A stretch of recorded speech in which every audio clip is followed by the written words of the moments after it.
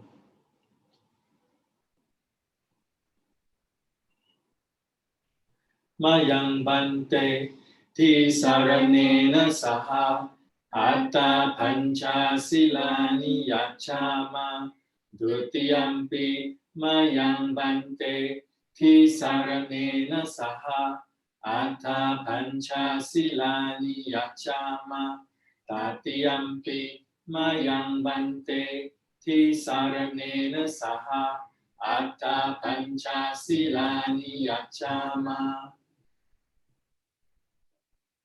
นะโมตัสสะภะคะวะโตอะระหะโตสัมมาสัมพุทธัสสะนะโมตัสสะภะคะวะโตอะระหะโตสัมมาสัมพุทธัสสะนะโมตัสสะภะคะวะโตอะระหะโตสัมมาสัมพุทธัสสะนะโมตัสสะภะคะวะโตอะระหะโตสัมมาสัมพุทธัสสะนะโมตัสสะภะคะวะโตอะระหะโตสัมมาสัมพุทธัสสะนะโมตัสสะภะคะวะโตอะระหะโตสัมมาสัมพุทธัสสะธังสรณังคัจฉามิ บุตตังสารนังกัจฉามิ ธัมมังสรณังคัจฉามิ ธัมมังสารนังกัจฉามิ สังฆังสรณังคัจฉามิ สัง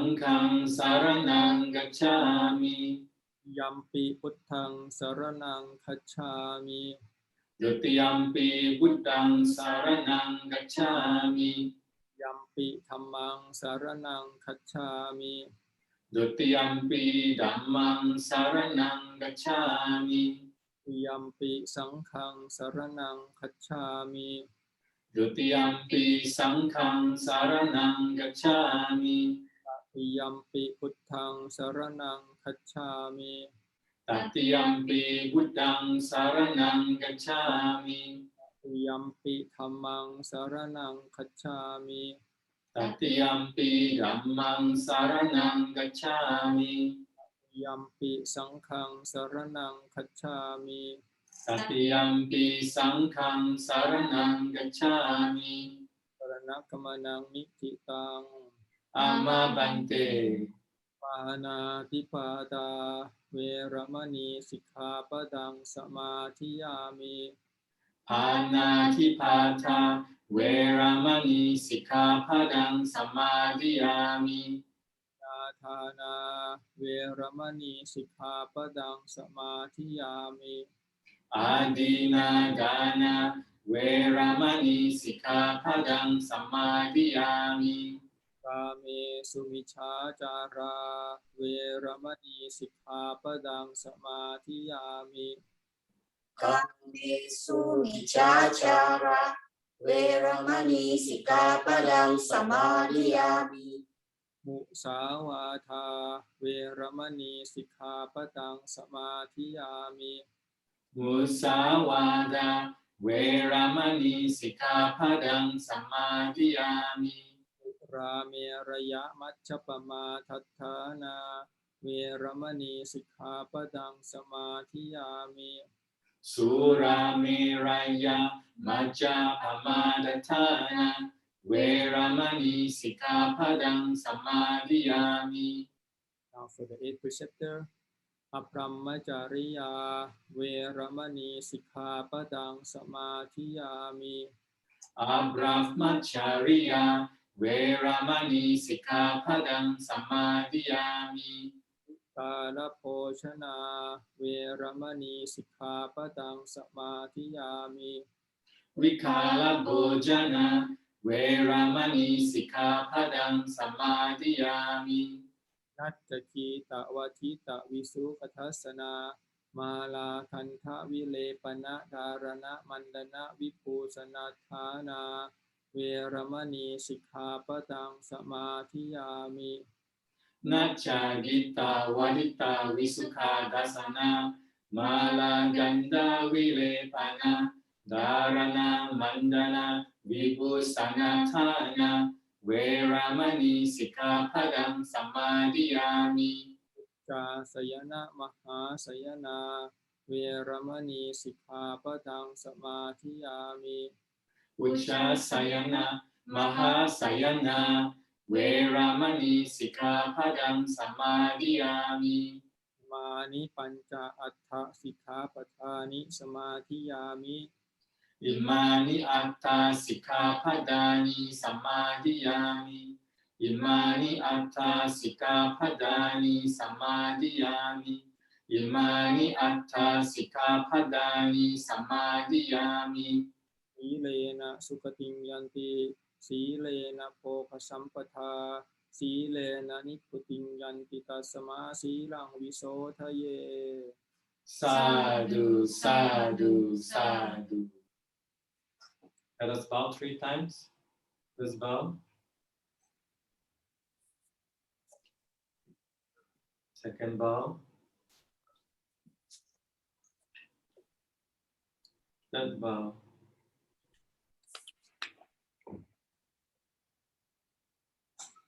We will now formally request for the Dhamma Talk. Brahma Jaloka Thi Bhakti Saham Bhakti Các tan Jali An Thi Quạt Rang Aya Chak Tha San Ti Thak Sak Ta Bạc Rạc Ja Khắc Giác Tịch Ca Thế Se Thủ Thang Mang A Nu Cang Bích Mang Bạc Giang นะโมตัสสะภะคะวะโตอะระหะโตสัมมาสัมพุทธัสสะนะโมตัสสะภะคะวะโตอะระหะโตสัมมาสัมพุทธัสสะนะโมตัสสะภะคะวะโตอะระหะโตสัมมาสัมพุทธัสสะพุทธังธัมมังสังฆังนะมะสามิ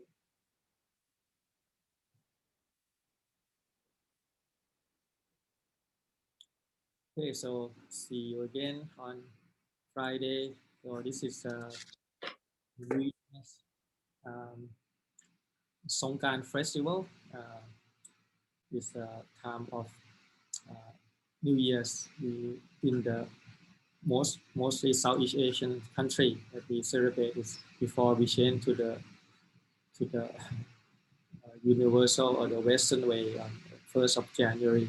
We used to have the New Year's on the 15th of April each year. So the name is called Songkran in Thai. It comes from Pali, Sang and Kara. Kara. Sang mean together or mean good. Kara mean to move, to move forward. So this festival is, in essence, is a moving of the basically. You look at the horoscope. The sun are moving to the next. They call it station, sun station, and because it's once a year, we consider it's a new year. So the word "sang" can mean together, mean that we are moving together as a nation or as a culture. We're moving toward the new year, to new time. It can also mean moving together in a way of coming from different background, and now we are facing the same problem, and we have to move together, especially this time of the pandemics and all those economic crisis and all those things. So we, in a way, kind of thinking about the future. Whatever background we have, maybe we think differently in terms of political orientation or whatever, but we have a common interest to stay free from infections, to stay healthy, and somehow to survive and to get all the requisite enough for sustain ourselves during times of this critical times. And it can also mean moving to go to one place, like the same goal. I think this is also very important that as a nation we should have some direction. At least we want the same goal. So what is the goal for moving together? The goal is to benefit or to be happy, to bring happiness for many. So if you look at the Buddha teaching, the goal, what is the whole, what are we doing it for? It is for the happiness and for the benefit of many people, many beings, not only human, but all the animal welfare and any living beings that happen to be born in this particular part of the world, this country. So that the real essence of moving together. Some can also mean good. That means if we making the progress, we moving upward, not downhill, but going up. So you look at the picture like the stupa, the JD, it's a spiral going clockwise and going up high and then going beyond the world. So that what the spirit of helping each other along the way.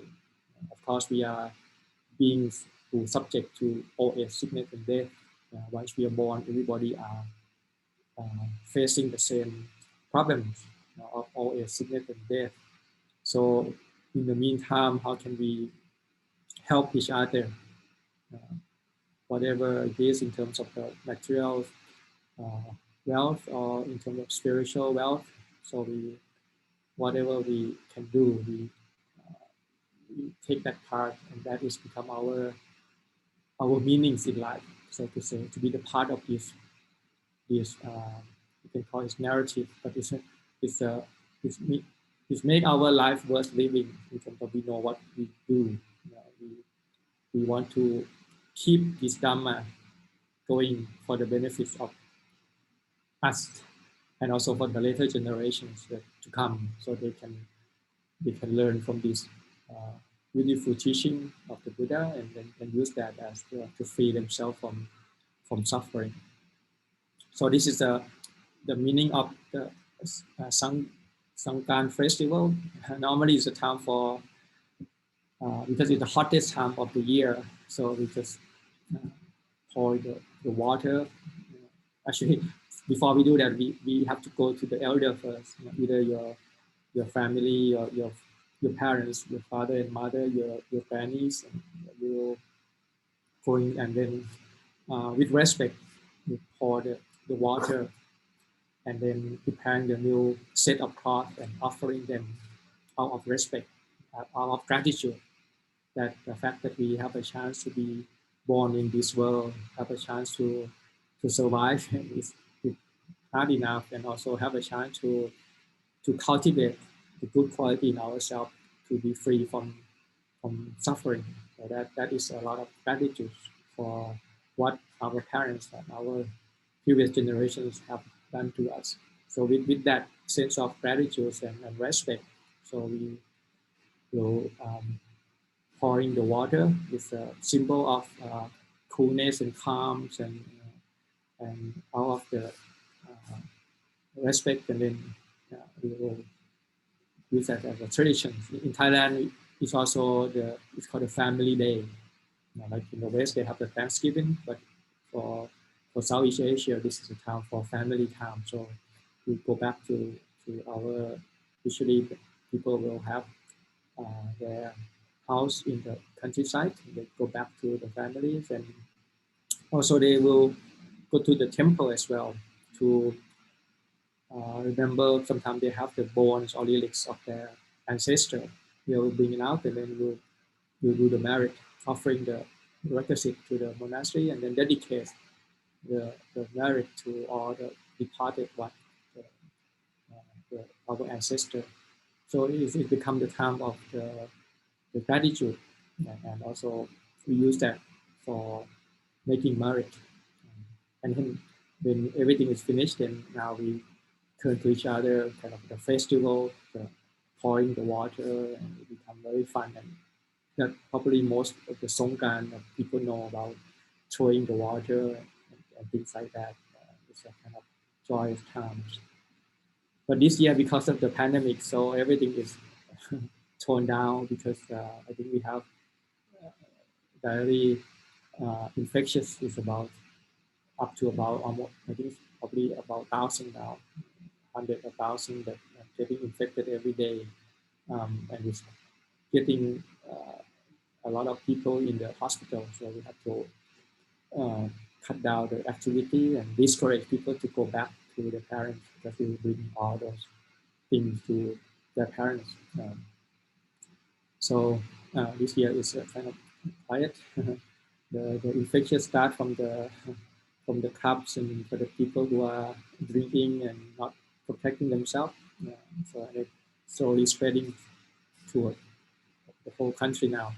So in many places like our temple also getting closed down, and the class has been canceled. So my Dhamma class also been canceled. So it's not an official lockdown yet, but it's many activity are stopped. So we end up in the monastery. There are one monastery in Bangkok where there was a newly ordained who got it from the club in Bangkok, and he just ordained and he cashed it without knowing that, and he spread it to the whole monastery, whole temple. So it become a big news that the whole just a new monk who just ordained, and I think he probably have some celebration before he's ordained, and he catch the COVID and he give it to the rest of the monks in the same temple. So you have to be very careful, especially the way we live as a monk. Sometimes it's just the activity and things is very easy to transmit from one person to person. So we just go back to the social isolation again, social distancing, and practice on ourselves. And so today we just chant the Mangala Sutta, and we do it for a few times now, and I hope that you are memorized us. It's just very nice way of correct. It's like a checklist of your breathing, because the like the new year, what is worth praising about? If you not have all these 38 things, then you're pretty depressed. You know, the life is born, got ill, sick, and die. But the reason for hope, for blessing is that we able to have that quality. We can develop and cultivate those qualities in one of those 38 lists that the Buddha gave. The Buddha gave this comprehensive list, and start from the basic one, the benefit that you can see with your own eye in this world. So you can look at that in the beginning, and in the middle is for the next world. It's going broader, both in space and in time. So in case you are still not sure about your future, I mean, as far as your kilesa is not burned out, then you will be born again for sure. It depends on your wholesome or unwholesome action. And so to have the good destination next life, and then the last one is to have the ultimate purpose, to finish all the sufferings. And so this is the ultimate goal. So this is the reason for life is so precious, is because we can practice this step by step, 38 of those, and then up until Nibbana.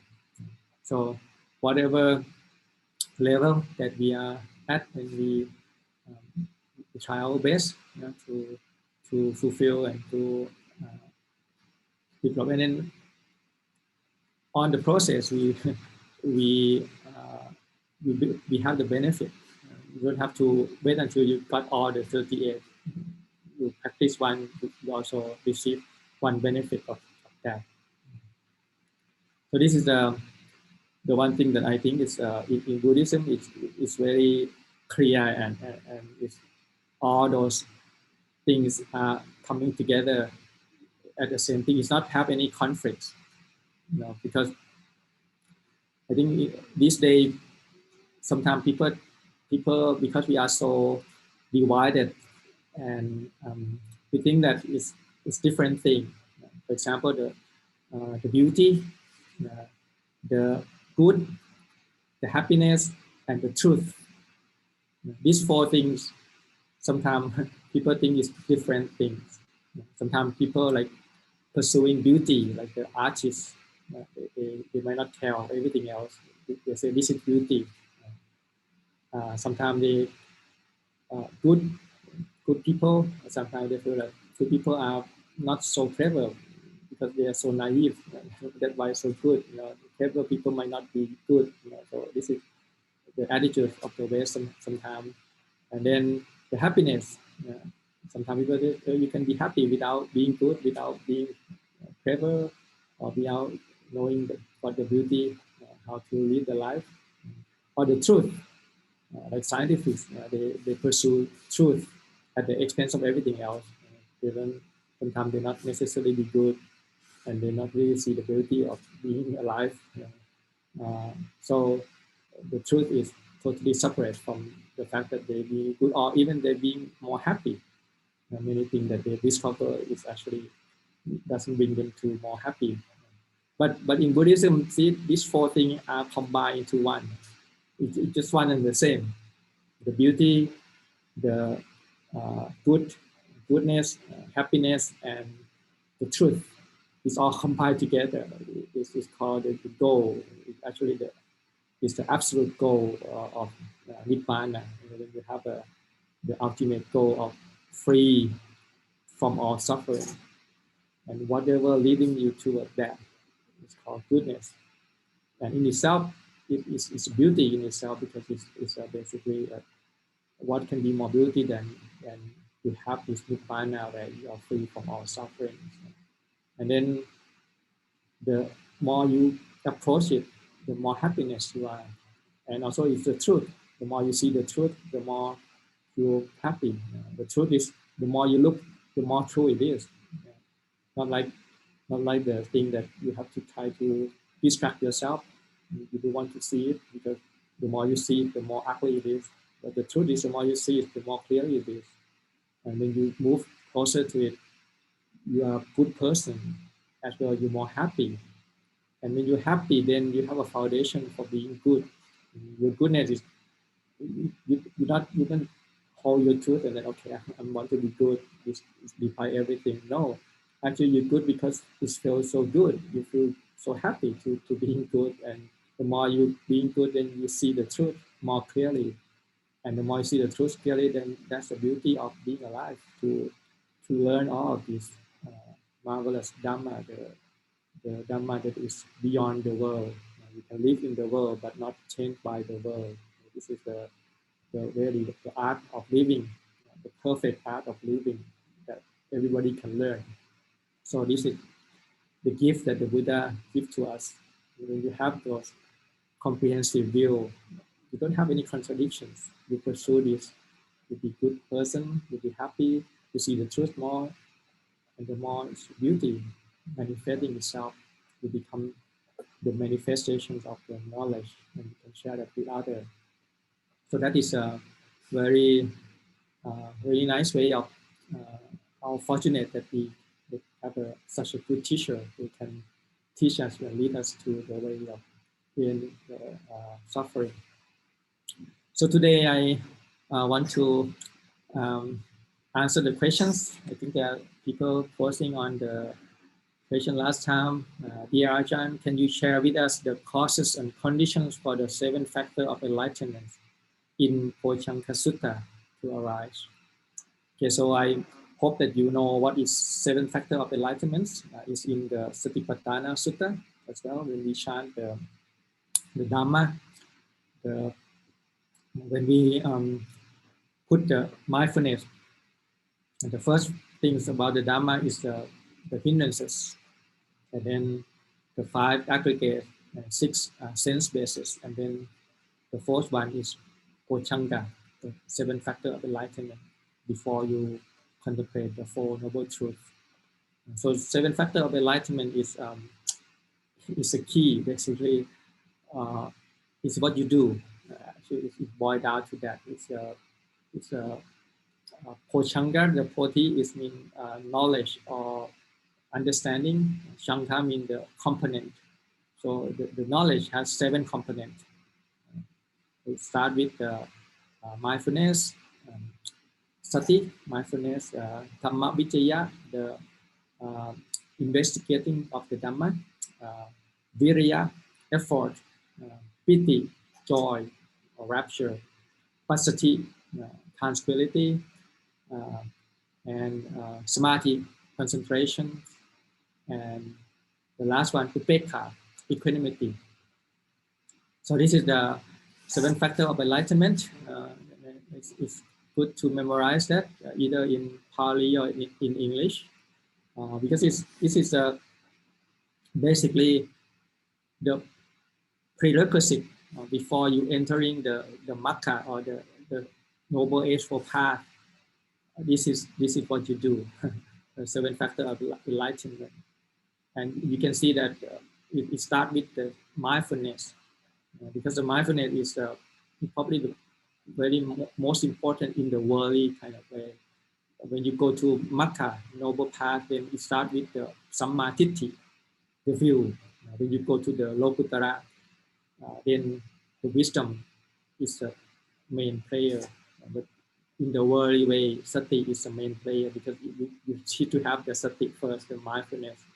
The sati is like your labs, and you go in, you understand it, you see the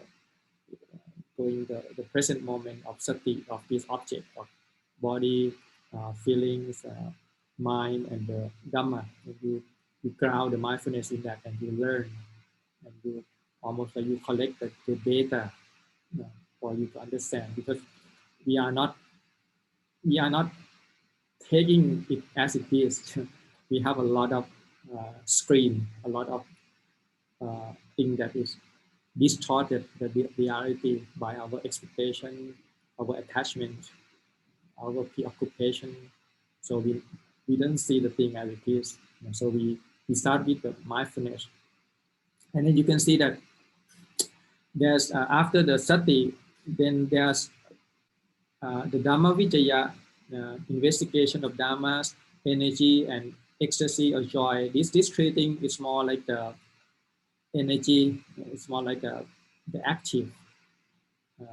And then the last 3, the passathi, tranquility, samadhi, concentration, upekha, equanimity, is like a passive. It's like a so you have to balance this thing between the active and passive. You have to know when the mind is kind of down. If the mind is down, then you have to use more of the investigation of Dhamma, energy, and joy.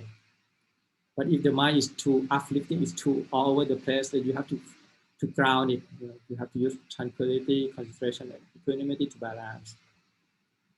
The mindfulness is the one who basically know. You have to assess it. You have to understand, okay, what is the state of the mind now? Is it too much energy or too little energy? If it's too little energy, then you give the mind the work to do, investigate more Dhamma, put energy in it, and then joy the kind of the way the mind is energizing. But if the mind is all over the places, it doesn't focus enough, then you will use the tranquility, concentration, and equanimity. So this is one way of balancing between the active and the passive. Another way of balancing is between the called the samatha and vipassana. The vipassana is the investigation of the Dhamma, and everything else is the samatha. Basically, investigation of Dhamma is considered the wisdom part, but you need the samatha to support that. So everything else, the mindfulness, energy, joys and tranquility, concentration, equanimity is the samatha. It's how to make the mind qualified enough to contemplate. Because the mind that contemplate need to have the certain quality. It has to be very strong, very stable, grounding, a lot of energy, tranquility, concentration, equanimity. If the mind have this quality, then you investigate, can go very deep and understand more. So it's almost like balance is between the effort at one side, or the samatha, the calmness. You have to know when you have to put the effort in. When the effort is too much, you have to calm it down. So to make the mind is quality is good enough. And then on the other hand, you have to use the power of understanding. The fact that the mind is calm is not in itself the goal. The goal is to look, to relearn, to see the thing as it is, to know what is this. Normally we see arising, passing away, what is the cause and condition for that particular group of Dhamma, and then if it hindrances, we have to try to abandon it. If it a factor of enlightenment, we have to cultivate it, bring it to full capacity. So that's why the 7 factor of enlightenment is very crucial. Now, if you look at the many sutta, they will start with the 4 foundation of mindfulness. What is the 4 foundation of mindfulness? You probably chant in the Mahasatipatthana Sutta. It's good to learn all those. And then when you have the 4 foundation of mindfulness established in you, then the next step is 7 factor of enlightenment. And then you have 7 factor of enlightenment established in you, and then the next step will be Noble Eightfold Path. So 7 factor of enlightenment is a crucial junction between mindfulness and the Noble Eightfold Path. So today we will learn about what is the causes and conditions for each of these factors.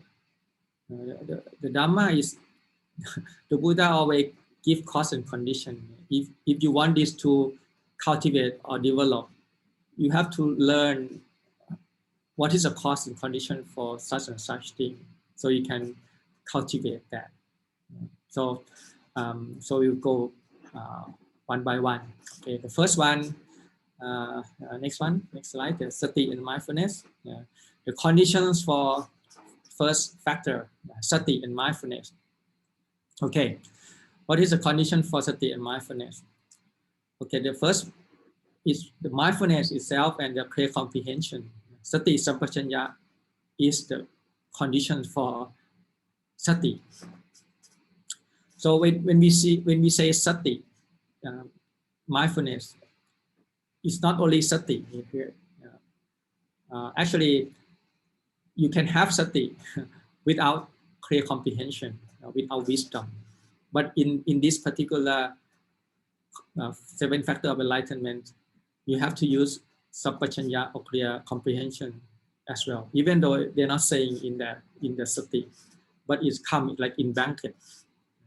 Because you can have sati without wisdom, but it doesn't work in this, because now we're talking about factor of enlightenment. So the sati have to be sati that accompany clear comprehension. So the clear comprehension is basically the beginning of the wisdom that is ground on the body. Okay, so when you have the wisdom that is ground on the body, you know what your body are doing. You look at the Satipatthana Sutta, the topic of clear comprehension. So you have to know the purpose. You have to know what is supportive of that purpose. You have to know the kojara or the Dhammadana, what is the object of meditation to get that goal. And then you have to be able to destroy the illusion or sammoha. So this is the 4 pre-comprehension. Every time you do things, you have to know this. You have to know the goal, have to know what is positive of the goal, what is kammadana, what is object of meditation, and then you have to be able to destroy the distorted will, the vipallasa, the wrong view. Every time you do it for that purpose. So you start with the major 4 posture, the breathing, the minor posture, stretching, flexing or whatever. It just ground with the body. It's very important. So that's why it's the first one. Sati. When you talk about sati, then it's better to know yourself, to know your position of your body, know what you are doing. You can ground yourself with that, rather than you're lost in the thought, because the body is always at the present moment, but the thought is not. The thought is jumping between future and the past. If you want to know what the present moment is, come back to the body. What is my body right here and now? What is my position? What is my movement? And so the whole, when you pay attention to that, you return to the present moment, and only the present moment that have the arising, passing away, where you can observe. And the past is already gone. You can't observe the arising and passing away of the past. The future has not arisen yet. So only the present moment that you can observe that phenomenon arising and passing away. And the first step is go back to the body. Now, the body is easier because it's cost, and you know it easier than the mind. The content of the mind is very it's very difficult to grasp. But the body is always in the present moment. So it's good to go back to that, to ground your mindfulness. And then the next 3, this come every factor. Stay away from basically forgetful person. You have to know, if you stay in the group that always forgetful, then you'll be the same. They said, if you want to look at yourself, you look at the 5 people who are closest to you. You are the average of those 5 people. So if you are among the people with forgetful, you probably be the same. So stay away from the people who are forgetful, and then associate with the mindful person. So this is very important. When you see people around you doing this mindfulness, then it reminds you. Like when you go to the retreat, have you noticed? You probably been some of the retreat.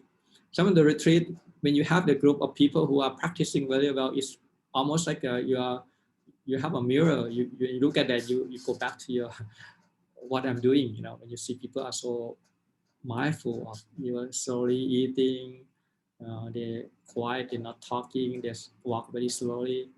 Then every time you go back and you look at, I'm also doing the same.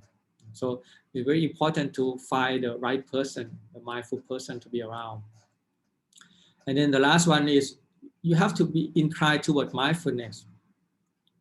So this is very important, because if your mind is not inclined toward mindfulness, it will difficult to cultivate mindfulness.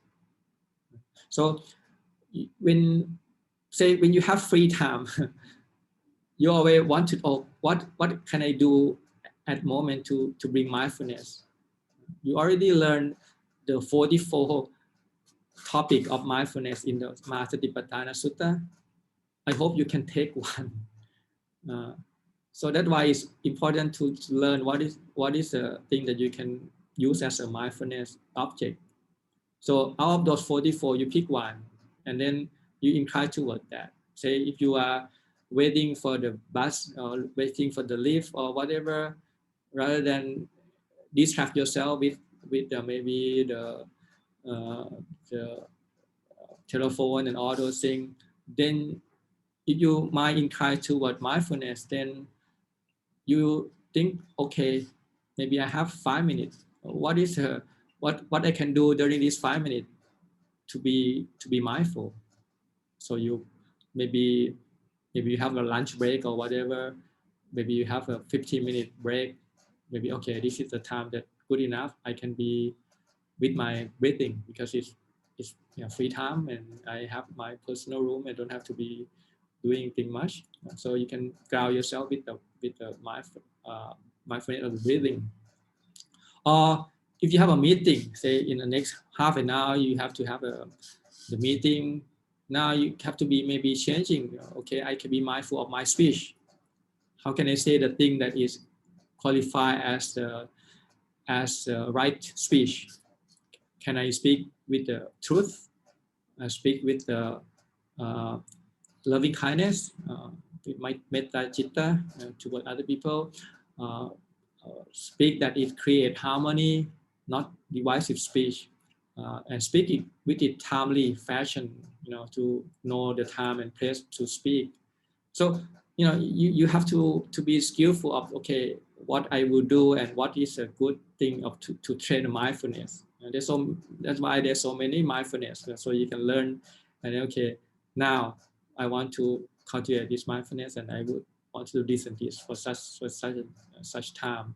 And when you have a free time, you go back to that kind of mindfulness, and then like cultivate and develop it to make it a flow. And the more you have mindfulness, the more easy it is to have the mindfulness the next moment. That's why I go back to number one again. When you have mindfulness, it will be the condition for mindfulness. And then when you have mindfulness of the body, it's easy to be mindfulness of the feelings, and mindfulness of the mind, and mindfulness of the Dhamma. So these things are going together. So the people who can cultivate mindfulness have to be very observe. They have to be very observative, and then okay, what can I do now? And I have to be very inclined toward mindfulness. Whatever you do, okay, now I go back to my default. Your default state should be the state of mindfulness, not the state of distraction. Go back to, okay, if I don't have anything else, I go back to my breathing, or I go back to my knowing of my body position. So things like that, then you can kind of come up with a creative way of how to be mindful. Okay, so always remember number 2, 3, and 4 is it come up with every factor. Always stay away from the people who doesn't have that quality.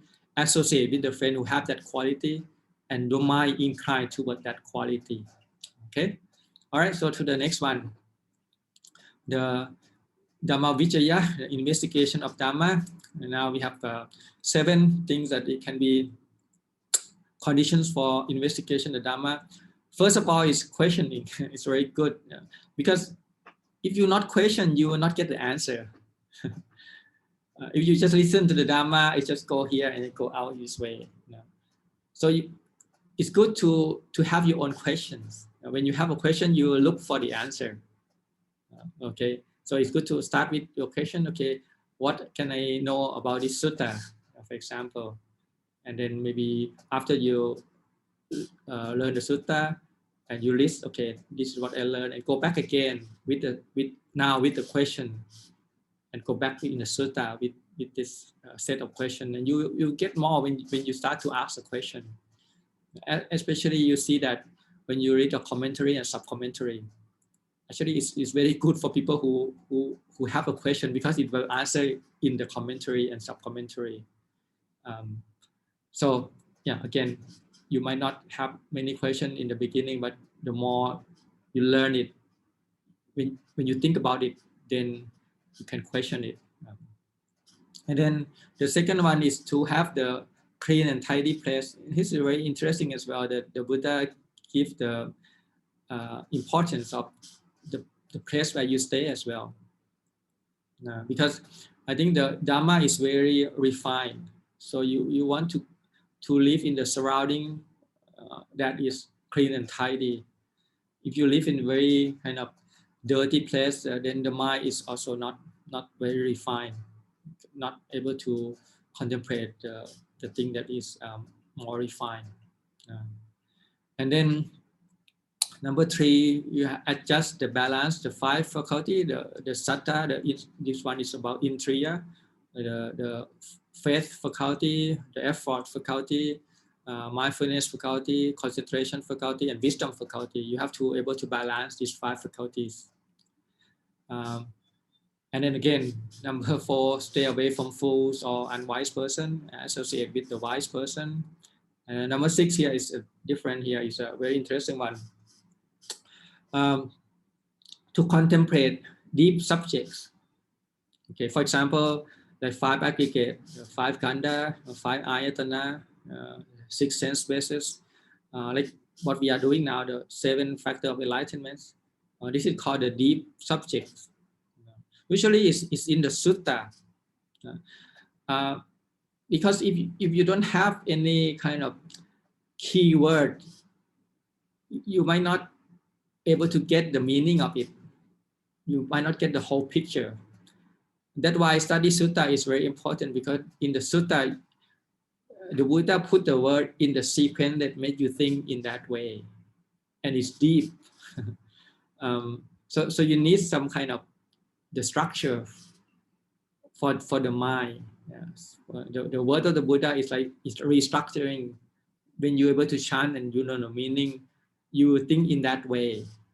It's like helping you form your idea, form your understanding, and it needs to go into deep subject. Subject like what is the Dhamma, what is Nama and Rupa, what is Paticcasamuppada, the dependent co-arising. This is a very deep subject. So if you want to have investigation of Dhamma, you have to be keen on learning new things. Okay, what is the meaning of this? The first thing is, what is the cause and condition for this? That is another thing, because when you know cause and condition, then you start to look deeper, not just the appearance, but how this come to be. What is the cause and condition for this? How can I make it better, or how can I make it go away if it's like the hindrances, or if it's a kusala? If it's kusala, how can I bring it more and more? What is the next step? What is it leading to this? What is the cause and condition for this? What is the near cause for this? What is the manifestation of this? So this is the thing that you have to contemplate on deep subject, able to understand the Dhamma, and you're training the mind in that way. And then of course the last one is you incline toward the Dhamma investigation. When you have free time, then rather than spend on any useless thing, you bring the Dhamma, maybe some certain sutta, and you contemplate on the meaning. What the Buddha really meaning about this? Or maybe you have the discussion with your friends about what is the meaning of this, and go and then do some research on, okay, what can I know about this?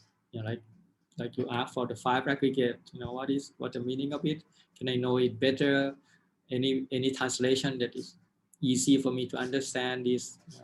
So this is the whole idea of when you have free time, you might incline on investigation on the Dhamma. What is really this? Is it Nama or Rupa? If it's Rupa, what kind of Rupa it is? Oh, is it the earth elements? What is the earth element? What is coming from? What is the manifestation of it? Where did it go? Where does it come from?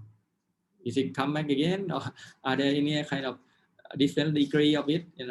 So you just use that question to investigate into each Dhamma. And then of course you learn the sutta. The more you learn, the more you put into practice, the more you see deeper, and just go back like that. It's kind of helping each other.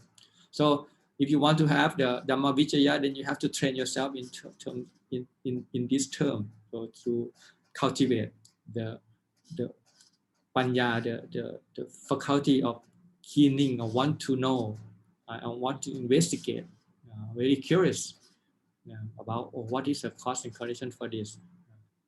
Okay, the next one. The first one is our effort, energy. Okay, the first one to arouse the energy for people who start to feel lazy is to see the danger in reborn in bad destination. Okay, because we're not safe. Most people, when they have a chance to be born next life, they're probably born in bad destination. The animals, the hungry ghosts, the demons, hell. So keep that in mind, that we better do something about it. By default, if we not do much, we probably end up in bad destination. So it's good to arouse energy and to remind ourselves. And then see the benefit of energy of practice. And when you practice, what come out of it? You see that you are the mind is more listeners, is more stable. It's not easily distracted. It's very well balanced. So you have to be benefit from the practice from your own experience. Otherwise, why would you practice? You have to have something good in it. So keep thinking about that benefit of practice. And then number 3 is seeing the way. There is many way of practicing the Buddha way, the Pacceka Buddha way, the chief disciple. You might want to pick and choose your role models. What do I like? Maybe Sariputta or Lahula or Ananda. There's many ways. People have different kind of liking. Some people are liking to upatha, helping, taking care of the senior monks. So they look at the Ananda and say, oh yeah, I want to, this is my role models. And when you see the way, it make it easier for you to follow that, and it's become your meanings. I want to pursue it. I want to be like Ananda. How can I take care of my teachers, take care of my parents? Be very good, attentive, remember things, good secretary, excel in memorizing, taking care of all the detail. Very good manager, things like that. So when you understand the way, the efforts come easier because you have a clear picture in your mind what you want to do. And number 4, this one is very interesting. It's talking about pintapada or alms. So as a monk, the alms round is one of the routine of many forest monks. We usually take the tudongka, the ascetic practice. I mean, you don't have to. Sometimes, like the study monastery, there might be people coming to the monastery to feed you. So all you have to do is to wake up, to eat, and to go to class. But in the forest tradition, then going for alms is a mandatory almost. They have a saying, if you are not going for pintabada, you're not eating. So I think because of when you go for pintabada, it's arouse the energy in itself because the activity of walking, carrying the alms bowls, going in a village, seeing, to meet with the lay people, see usually a lot of suffering of them, try to bring the food to your bowls. There are a lot of preparations and all those things. So when you respect that alms, and also it make you think, your energy coming from the village, they work so hard for you. So at least you should put some effort for them to gain the merit. If they work so hard and you are so lazy, then they will not get many merit from feeding you. So that's why the pintabada is very important. And also maybe when you go to the retreat, you can think about that. My food on this table are for people, generosity. Want me to practice. When I eat that, I should put some effort into practice. And then contemplated Dhamma air. This is a thing like, okay, we are the lineage of the Buddha. We are the heir of the Dhamma. So contemplate how lucky we are to have that chance. And contemplate the great teacher, how lucky that we are to have the perfect enlightenment, the Samma Sambuddha as our teacher. It's not everybody able to have the Samma Sambuddha as a great teacher.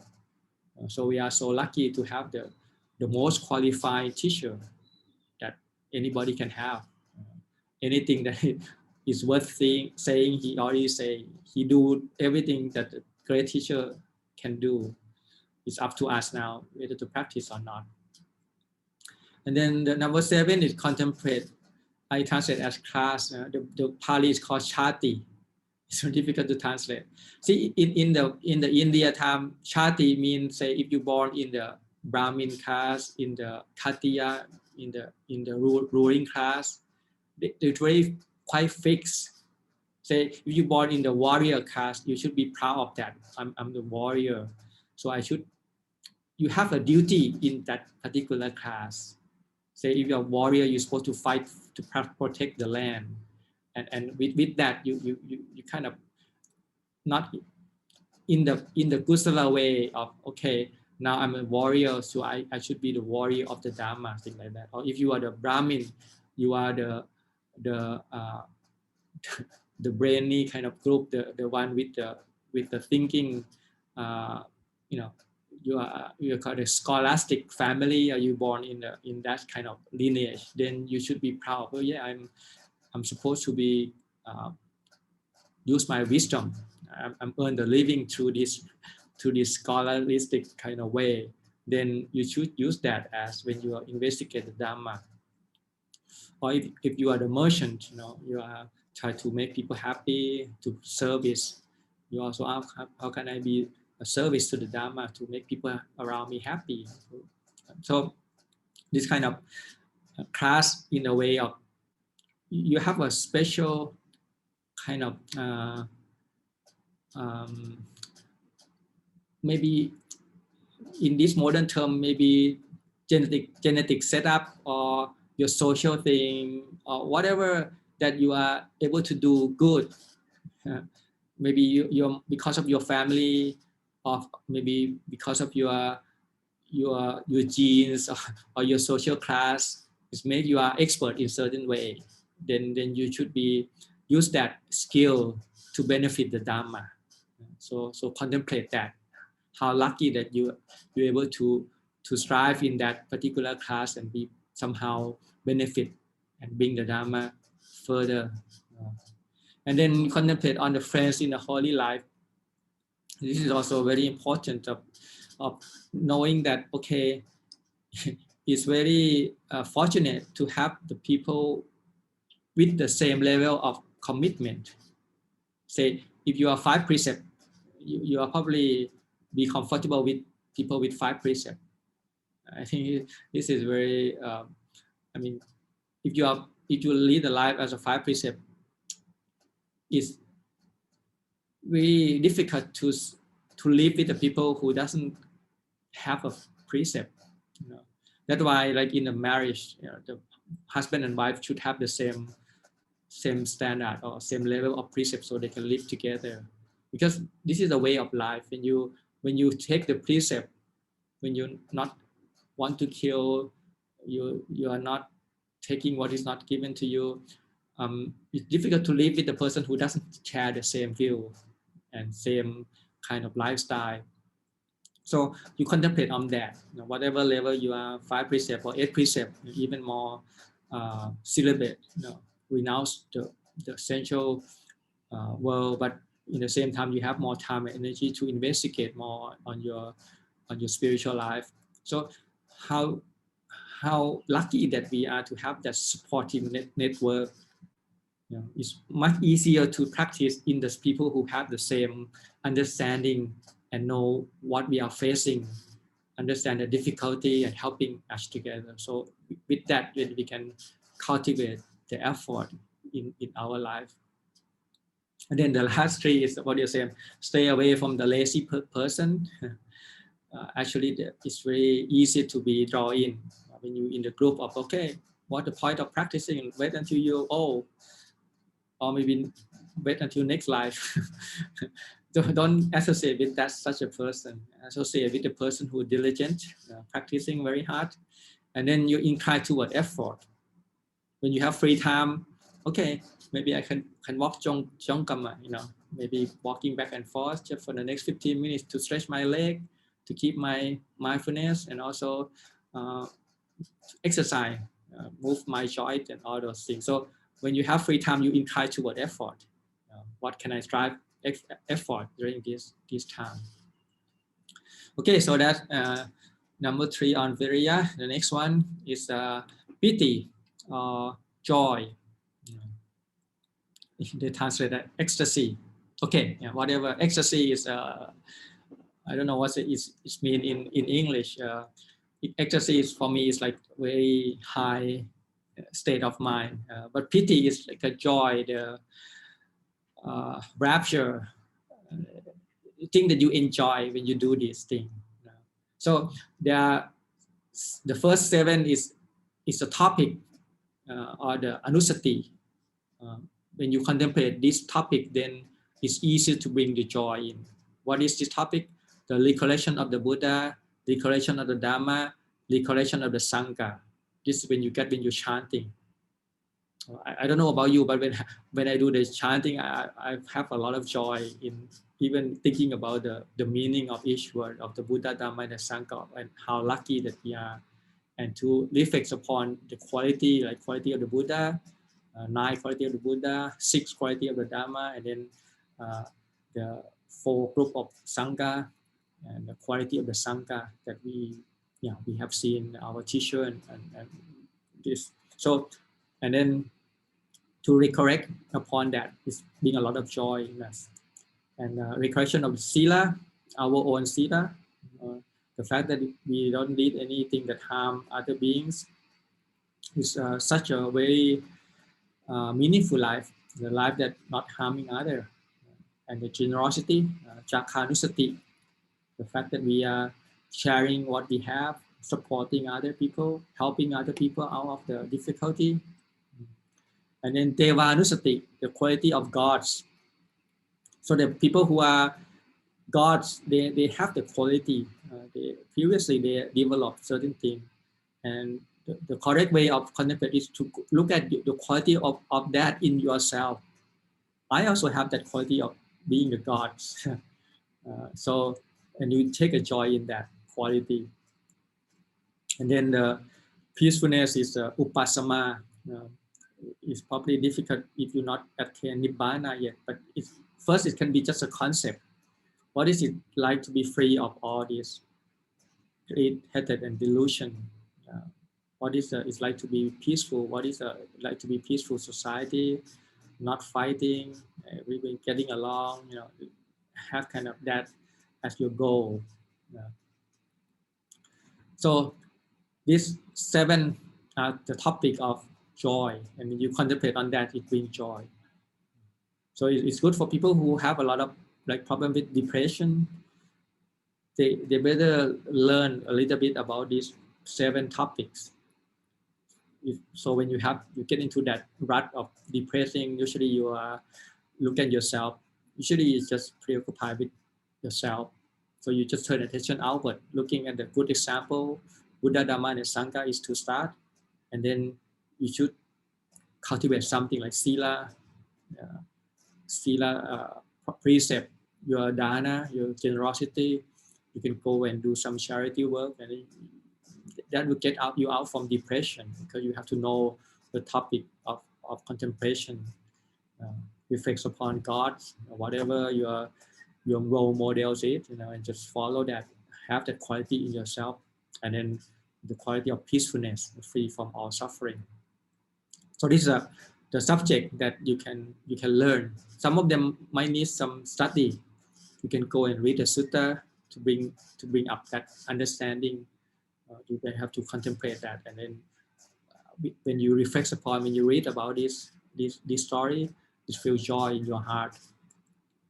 And then again, stay away from the cost person. This is very interesting. They use the word cost, and then associate with refined person. The person who are more refined, will bring joy easier to you. And then contemplate on inspiring sutta. You should have some sutta that you are like when you read. Some people like Dhammacakkappavattana Sutta, a very beautiful chanting, the Atita Pariyaya Sutta, the 3 characteristics, or the Anattarakkhana Sutta. So this kind of few sutta or Mangala Sutta, whatever sutta that you should invest and then learn a lot. When you chant it, you bring a lot of inspiration, a lot of pity. And then you incline toward joy. Any joy, you just focus on that, move to that direction. Okay, next one, Pasati. This one is for tranquility. It's interesting that the first one is to eat nutritious food. Food is also important to have this tranquility. The Buddha doesn't underestimate the quality of the supportive condition. This thing is talking about food, and nutritious food is very important to know what is suitable for your own body, what is suitable climate. The temperature. If it's so bad, the climate is very bad, it's difficult to be tranquility. Suitable posture, it should be balanced. Throughout the day, you should be the time for your sitting, walking, standing, lying down. You're not basically use this posture in the way that it can help you to be healthy. If you sit too long, you might get into constipation. If you walk too much, maybe your joint is getting hurt. You have to know your body in terms of what is a suitable posture. And then strive at the middle level. It's not okay. There's many levels of strive. Some people strive too little. Some people strive too much. So it have to be at the middle level. Okay, so basically you have to know for yourself what is the right level of striving for you to make it work. Everybody have a different. Some people they can do a lot of energy. Some people can't. They can't do much of the physical exertion. They have to know their limit. And then again, stay away from restless person, associate with the calm person, and then incline towards tranquility. Okay, the last, okay, I'm sorry, the number 6 and 7 is just, I forget to change it. It's 6 and 7. Okay, now the samadhi, concentration. Again, go back to have a good concentration, you have to have a clean and tidy surrounding. If it's not, then you should clean, tidy up your rooms, make sure it's nice and tidy. Otherwise, you will difficult to get samadhi. Very important. The faculty of 5 faculty, satta, viriya, sati, samadhi, panya, have to be balanced and have a flow of continuity of those faculty. You have to be skilled in the nimitta. Bring the nimitta, come whatever the nimitta is that you choose for object of meditation. And then the next 4 is very important. You have to know the right time to uplift the mind. Sometimes you have to suppress it, to tame it. Sometimes you have to cheer the mind up. Sometimes you have to observe the mind, because when the mind is going well, then you just observe it. You don't need to interfere with it. Let it go. Sometimes you need to cheer up. Like you be a good coach for yourself. How can I? Okay, do this and this. You have to be a little bit of be skillful here. The mind is like a student in a way. How can you make it work in a way that sometimes you give a reward. You can maybe, okay, if I do this and such on the right time, then maybe I can reward myself with maybe some chocolate pie or whatever. You can make up something for yourself. It just one thing that you can. It's like you have a child in your house. If you want to encourage certain activity, you give some kind of reward to that. Usually positive reinforcement is helpful and you can do that. And again, stay away from distracted person, associate with the focused people who are focused, and contemplate on the absorption or the jhana. And liberation is called vimokkha. It's different level. When you say, if you go to the first jhana, you liberate from sensual pressure. It's just go hand by hand. When you go to the second jhana, you liberate from the vitakka, the application of thought. When you assess the third jhana, you liberate from the piti, joy. And when you absorb in the fourth jhana, you liberate from the even happiness, because you are in the concentration. When you absorb in the non-material jhana, you renounce all those sensual pressure, all those rupa, all those sanya that associate with the form. You go into the formless. And when you go into like Niro Samapatti, you liberate from all the mind. When you go for Nibbana, you liberate all those vata, all this cycle of rebirth. So each absorption help you liberate from certain group of basically sankhara, dhamma, the formation. So you have to be appreciate of that. And then when you have your free time, you incline to a concentration, whatever concentration that you have. Okay, if you have a first absorption, when you have free time, you want to go back to that state of absorption or concentration. Okay, the next one, The last one is equanimity. Okay, here the first one is equanimity in beings. So you have to, all beings are arise and passing away according to their own karma. So you have to, of course, if you have a chance, you feel connection, you feel friend to them, you want them to free from suffering, you empathy with them, sympathetic joy when they feel happy. But in the end, all the beings live according to their own karma. So you have to be able to be equanimity in beings, and then equanimity in formations. Now, this is for non-beings. Things are coming together because of cause and condition, and if you go away, break up because of cause and conditions. So you just have to be center, not to be swayed by either liking, want to grasp on it, or want to push it away. So you want to be in the middle ground, not to be swayed by this. And then stay away from the people who attachment so much with the things, because you tend to share the same personality, and associate with the people who are detached, more equanimity, not drawn in with all those worldly affairs, remain equanimity, and then incline toward equanimity. When you have the chance, you go back to that equanimity itself, the balance of this. Okay, so this is in essence all the causes and conditions for 7 factors of enlightenment. So you can read to it, and then it's like a checklist. If you don't have this, and then you can go back to the cause and condition and then work on it. Okay, I can do this and this and this, and then hopefully that will bring 7 factor coming up, and then to combine those factor is become enlightenment. Enlightenment needs these 7 things to come together, and then it will move on to be Noble Eightfold Path. So this is the crucial things that we do, that we cultivate. One of the Dhamma Nusati, we cultivate on the thing that we have to cultivate the enlightenment factor. Okay, so I will leave the Dhamma for you for contemplate for this Friday. Okay.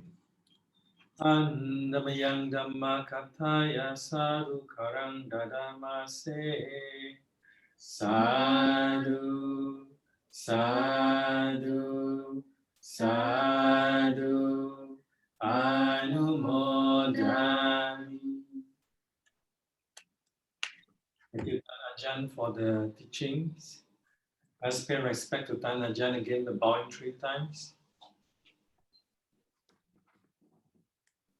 First bow. Second bow.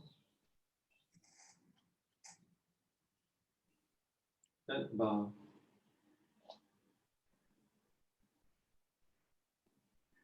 We shall now invite Ajahn to lead us in the closing homage, please.